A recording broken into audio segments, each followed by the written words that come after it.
All right, welcome back. We just heard the Reserve Bank Governor, Lesetja Kganyago, moments ago announce an interest rate cut, repo rate cut by 25 basis points. And that brings down your prime rate at banks to 10.25%. Well, let's get analysis now on that address. With me, Elise Kruger, Senior Economist at NKC African Economics. Also, Executive Chief Economist Lesiba Motata. He's with the Alexander Forbes Investments. Thanks indeed for joining us once again. Let's start with where we went off before the break. This issue about growth. The Reserve Bank now revising its forecast from 1% round about there to 0.5% for 2017. But at least at the same time, it says the governor making it clear that the Reserve Bank entirely should not be held accountable for making this country grow. He points to political and policy uncertainty. He says that there needs to be structural changes for us to have real growth. What's your take on that? Yes, indeed, I agree with that. On the margin, an interest rate cut could help. But if you look at the bigger picture, what will really get this economy going is if we can get confidence back, both from the business side and also from the consumer side. And we've seen, you alluded to the confidence indices at multi-year lows. Mm-hmm. That's really, I think, the core of what we see in terms of the struggling economy. On the one side is that people are not confident to spend in this economy. As a household, if you're not feeling confident, you're not going to buy a durable good like a new car. That's why we see car sales, tumbling. As a business, you're not going to invest into that new plant if you're not certain about the policy environment that will accompany your long-term loan, to expand your business.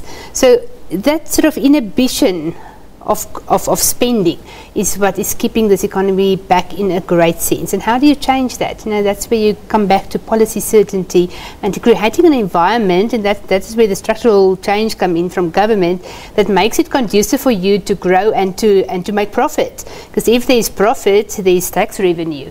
If there's the business is booming, there's employment opportunities.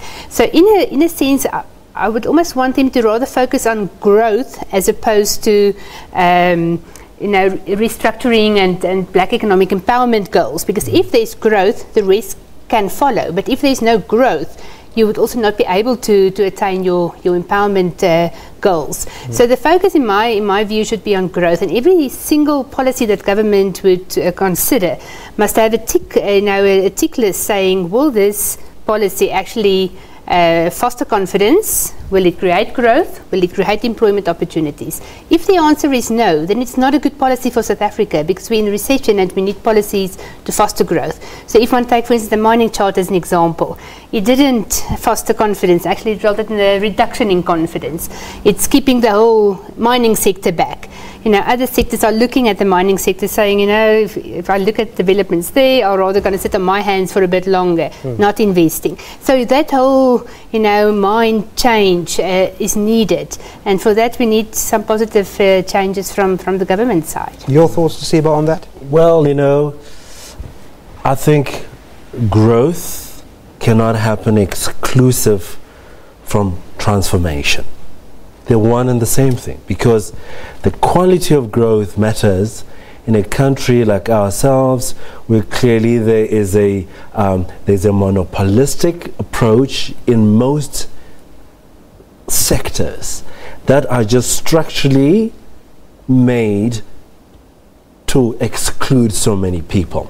So growth is transformation. They're not separate.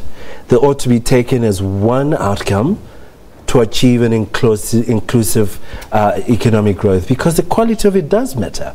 You can get growth that is exploitive, you can get growth that is fruitless. In other words, foreigners come, eke out growth out of a country without cognizance of cultures and the indigenous people. That has happened often. So quality of growth matters. Transformation is very much included in what growth should be.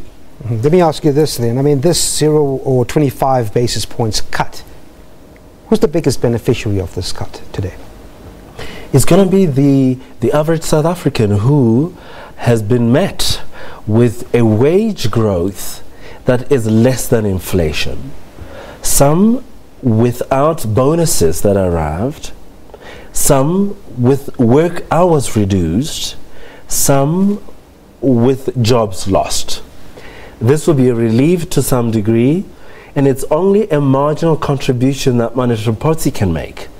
We ought to commend the outcome here because they've demonstrated that not only are they independent, but they are aware of the economic situations that are happening, but they have done to the best of their ability to contribute to economic growth. The rest rests elsewhere. The structural reform needs to happen elsewhere, not at the SARB, because this really is a contribution that will help an ordinary South African who had debt levels that were becoming burdensome, and this will help to some degree, but I don't think it will be a panacea to the problems. I've got a few seconds, Elise. I'm just going to ask you, small business and medium-sized business, what does this cut do for them? It looks fractional, doesn't it? Yes, it looks fractional, but in our conversations with a company like Credit Guarantee, they indicated to us that a 25 basis point cut will make a big difference to many of their customers, and they're much closer to the credit environment. So I think on the margin, a company or a household that's just about to have a big problem might just get a bit more time. So I think it will just take the edge off a bit, and hopefully we could see one or two more, and that will make the impact slightly bigger. Elise Kruger, Lesiba Mutata, thanks very much indeed for that analysis. And that's where we leave it, the Reserve Bank cutting interest rates by 25 basis points this afternoon. More details on that story in our later bulletins.